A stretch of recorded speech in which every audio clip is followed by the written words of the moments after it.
안녕하세요. 취득세 5분 특강 김수민 회계사입니다. 오늘은 취득세 5분 특강 12번째 시간 본점 중과세율에 대해서 설명드리도록 하겠습니다. 제가 이 일을 하면서 가장 좀 어려운 분야가 이 본점 중과세율 분야라고 할 수 있을 만큼 좀 내용도 있고 좀 복잡성도 있는 분야인데 그래도 최소한 좀 심플하게 잘 설명드릴 수 있도록 하겠습니다. 우선 개요와 규정을 살펴볼게요. 네. 지금 저희는 이제 중과세율 중에서 오늘부터 이제 본점 중과세율, 그래서 중과세율에 대한 설명을 이제 드리도록 하겠습니다. 이 이름에서 알 수 있듯이 중과세율은 우리 일반적인 세율보다 훨씬 높은, 즉 중한 세금을 부담하겠다는 겁니다. 그래서 그에 대한 이유가 다 이렇게 마련이 되어 있는데요. 제가 하나씩 네 가지 시간을 통해서 살펴보도록 하겠습니다. 우선 본점 중과세율이 뭔지 개요를 살펴보겠습니다. 어떤 경우에 본점 중과세율이 적용이 되느냐? 첫 번째, 이 과밀억제권형 등 내에서 본점 사업용 건축물을 신축하거나 증축하는 경우에 적용됩니다. 그리고 같은 지역 내 공장을 신설하고 증설하는 경우에 본점 중과세율이 적용됩니다. 실제로 엄밀하게 법 표현은 뭐 본점 중과세다 이렇게 표현이 되어 있는 건 아니지만 이 본점에 대한 영향이 좀 커서 일반적인 실무적으로는 본점 중과세율로 통칭하고 있습니다. 그래서 저도 남은 강의에서 그렇게 칭해서 부르도록 하겠습니다.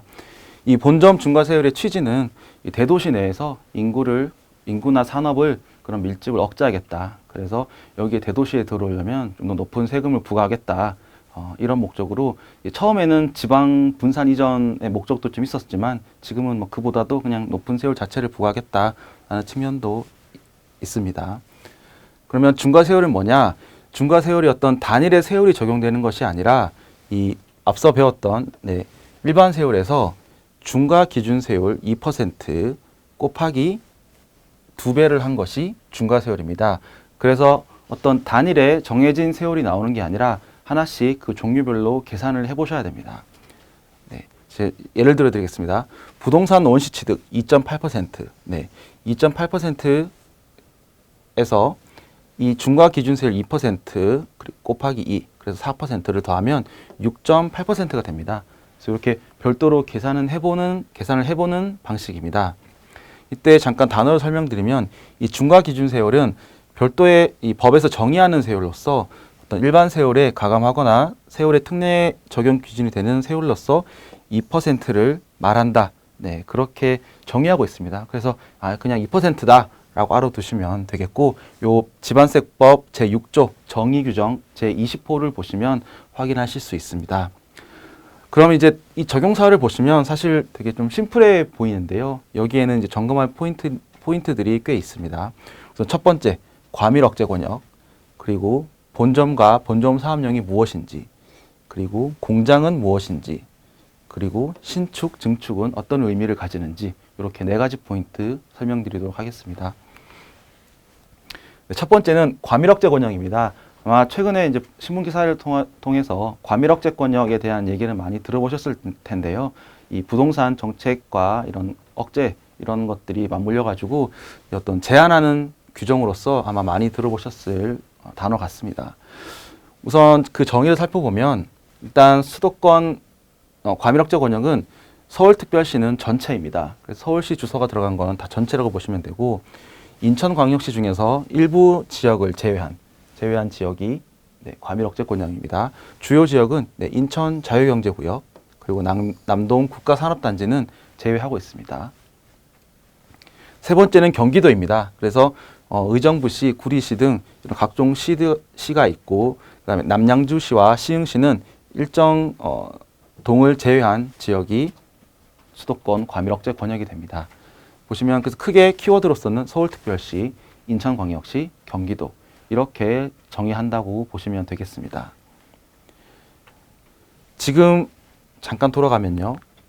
중과세율 쪽에서 이 과밀억제 권역이 있는데 본점 사업용의 경우에는 과밀억제 권역 그 자체를 의미하고 있고요.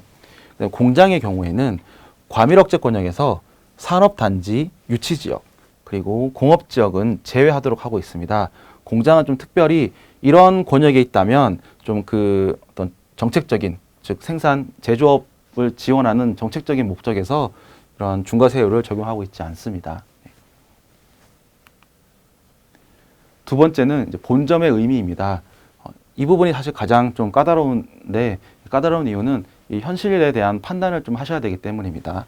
일단 이번 강의에서는 개념을 설명드리면, 본점의 의미는 격리, 인사, 연구 이런 업무 등 좀 대외적인 거래와 직접적인 관련이 없는 내부적 업무, 즉 경영적인 의사결정을 하고 어떤 일반적인 업무들을 수행하는 장소, 내가 영업활동이 아닌 그 영업활동을 하기 위한 법인의 본점으로서 중추적인 활동, 이런 활동을 하는 장소이고요. 일반적으로는 뭐 기획, 재무, 뭐 경영 전략, 총무, 전산, IT 등 법인의 내무 업무를 처리하는 장소라면 이제 본점으로 볼 수 있습니다만, 네, 말씀드렸다시피 네, 별도의 사실 판단은 좀 필요합니다. 워낙 다양한 경제 생활을 반영해야 되기 때문에 이 법문구 하나만으로는 조금 까다로운 경우가 있습니다. 그래서 이제 지방세법에서는 본점에 해당하는 것, 즉 본점 중과세가 적용되는 본점과 적용되지 않는 본점을 예시하고 있습니다. 이 적용되는 본점은 한번 읽어보시면 될 것 같고요.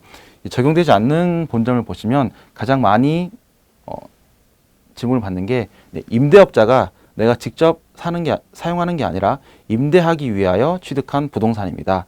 내가 직접 사용하는 게 아니기 때문에 내가 취득은 했지만 내가 직접 본점으로 사용하지 않고 내가 임대를 줘서 그 임차인이 본점으로 사용한다면 임대인 입장인 취득자 입장에서는 본점 중과세가 적용되지 않습니다. 두 번째는 이 건축물을 임차하여 법인의 본점용으로 사용하는 것입니다. 네, 방금 설명드린 것과 이제 연관된 건데, 내가 직접 어떤 부동산을 취득해서 들어가는 게 아니라 나는 그냥 임차해서 내가 빌려서 본점으로 쓴다면 내가 취득한 것은 아니기 때문에 본점 중과세율은 적용되지 않습니다.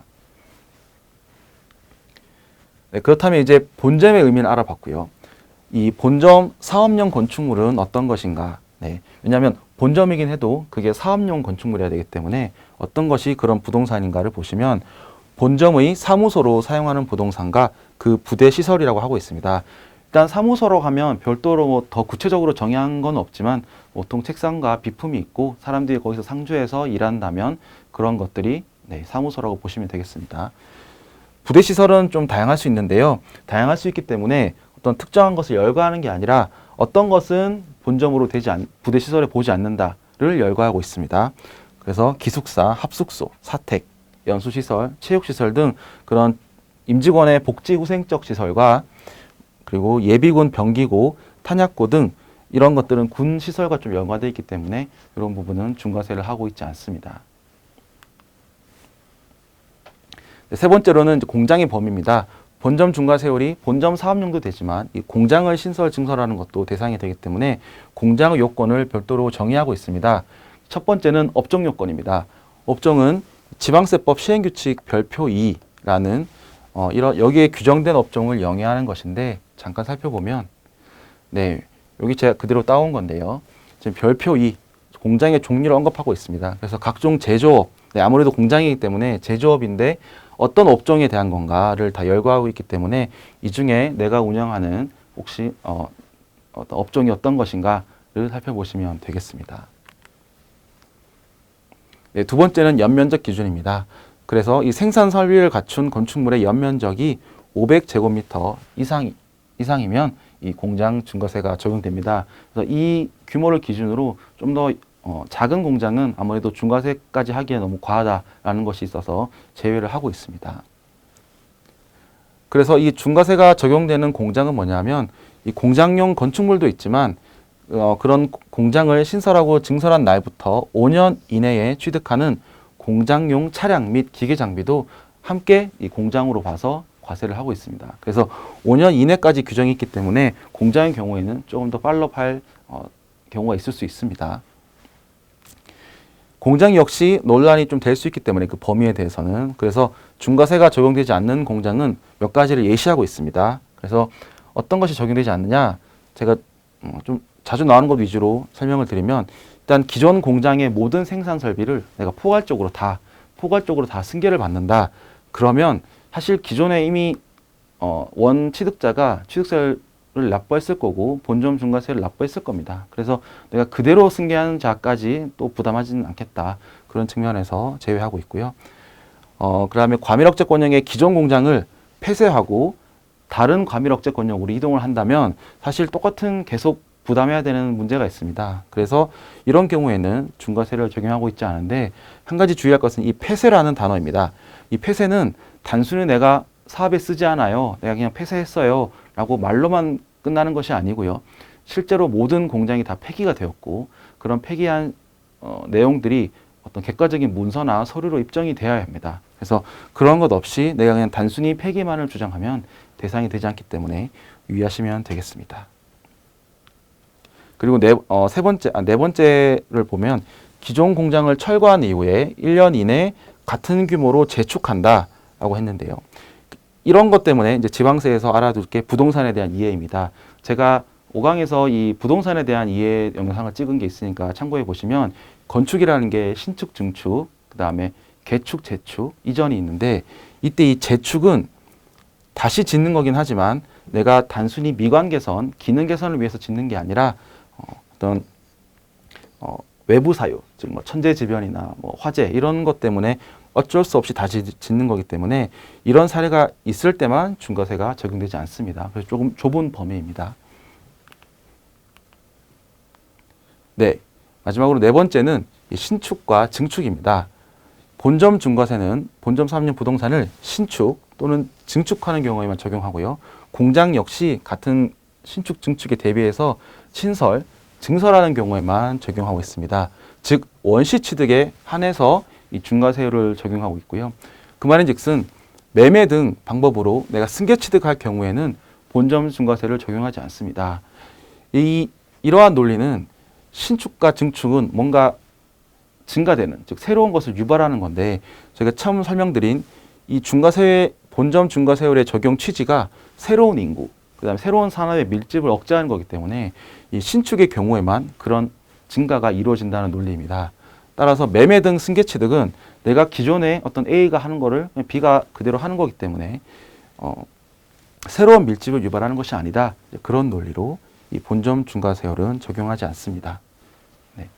이상으로 이번 시간에는 본점 중과세율에 대해서 살펴봤고요. 다음 시간에는 이와 대비되는 지점 중과세율에 대해서 살펴보도록 하겠습니다. 시청해 주셔서 감사합니다.